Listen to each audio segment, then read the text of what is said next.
She almost did not open the trunk. It was sitting in the corner of her father's locked office, the one room in the house she had never been invited into, and never entered without permission, even after his death. It was old pine, bound in iron, the kind of trunk that had crossed 2 rivers and 3 mountain ranges to get to Montana, and it had a padlock on it that she had never seen opened in her life.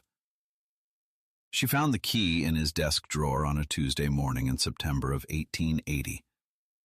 Her wedding was on Thursday. She almost left it alone. There was too much to do. There was a dress and a ceremony and a life she had agreed to, a reasonable life with a reasonable man who had never once let her down, which she told herself was what mattered. She almost left the trunk exactly where it was. She did not. What she found inside it changed everything she thought she had understood about the past 7 years of her life.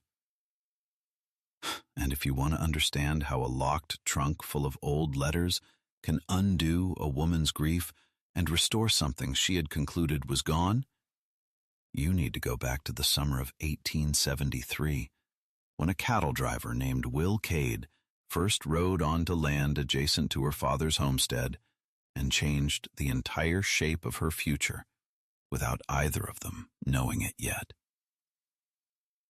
Grace Whitfield was 22 years old that summer, and she was not a woman who had much patience for things that moved slowly. She had grown up working the land alongside her father, which meant she understood seasons and distances and the kind of patience that is practical rather than sentimental. She was not cold. She was measured. And there is a difference that people who have never worked hard soil tend to miss. Will Cade arrived with a cattle outfit that had contracted to work the adjacent range through the summer drive season. He was 25, lean in the way that men who spend months on horseback are lean, and he had the particular quality of stillness that comes not from temperament, but from having learned that unnecessary movement on a long drive costs you more than you can afford to spend. He was not the kind of man who tried to be interesting. He was simply interested in everything, which turned out to be more compelling.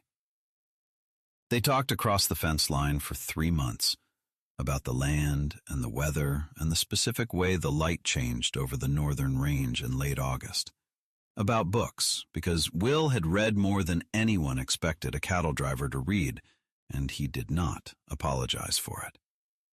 About the kind of futures that seemed possible in 1873, which were different from the futures that would seem possible even 5 years later, because the frontier was still close enough to feel like a door that had not yet swung shut. When the outfit moved on in October, they agreed to write. This is the part of the story that matters, because Will kept that agreement for 7 years.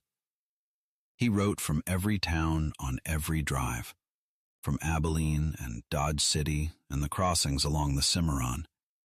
He wrote about the specific color of the river at sunset, which he said was not orange the way people describe sunsets, but something closer to the inside of a copper pot when the flame is low. He wrote about delivering a calf alone in a Wyoming storm when the rest of the outfit was pinned down 2 miles east, and about the way the Rockies look from the eastern approach at first light, which he said nobody who has only seen them from the west has ever properly seen. He was not writing love letters. He was writing observations.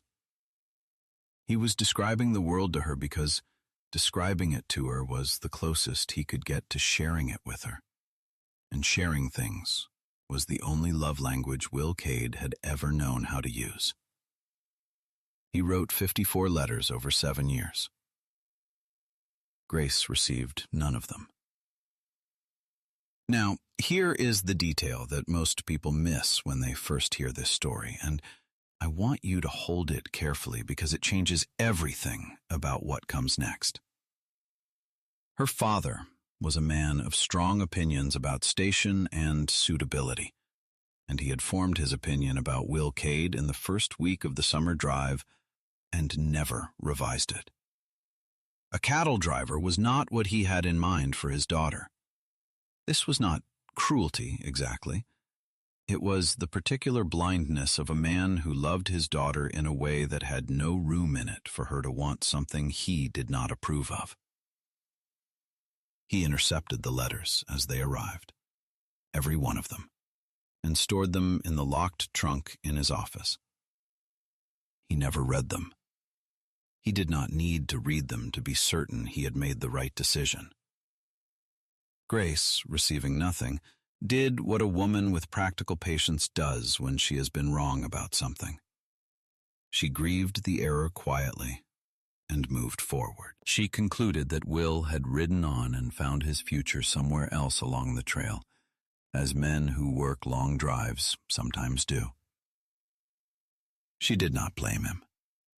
She simply adjusted her understanding of what had been real and what had been the kind of feeling that the particular quality of summer light can create in a person who is standing at a fence line with someone interesting. By 1878, she had stopped waiting for letters she no longer expected.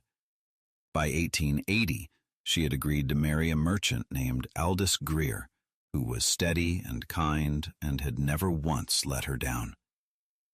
The wedding was set for Thursday, the 11th of September. Her father died on a Saturday in late August. There is a thing you need to understand about Grace Whitfield, and it is this. She was not a woman who left rooms unfinished. When she went into her father's locked office to begin the work of settling his affairs, she intended to do it completely and with the same thoroughness she brought to everything else. She found the padlock key in his desk drawer by noon. She found the trunk in the corner by noon. She found the first letter by 1 o'clock. She did not go to bed that night. She read all 54 letters in a single sitting, in her father's chair in his locked office, by the light of a lamp she refilled twice before dawn. She read them in order, the postmarks telling her the sequence, one city after another across 7 years of a country she had never traveled through, but that she now knew in the specific and particular detail of someone who had seen it through the eyes of a man who noticed everything, and whose first instinct had always been to share what he noticed with her. Pay attention to this next part, because it is the one that breaks people open. The last letter was dated June of 1880, 3 months before she was sitting there reading it. Will did not know she was 2 days away from marrying another man. He did not know she had spent 7 years believing she had been forgotten. He wrote the way he had always written, about the country and the light and the things he had seen on the trail that week.